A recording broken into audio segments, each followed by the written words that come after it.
tarihi olarak karla faiz beraber doğmuştur. Hiçbirbiriyle alakası yok. Biraz tarih biliyorsun. Kar haktır, Faiz nedir? haksızlıktır. Faiz de paranın karıdır.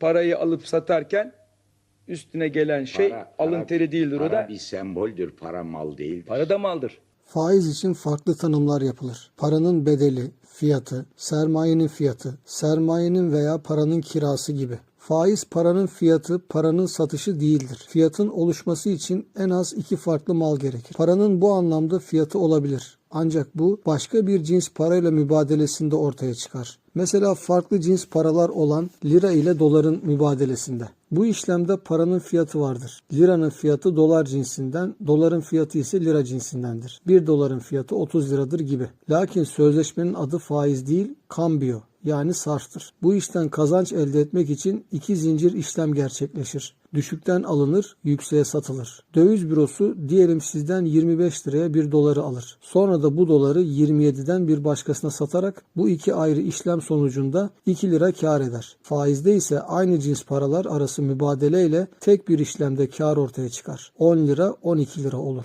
Melih Oktay, İktisatçıların Tutarsızlığı Faiz Hilesi.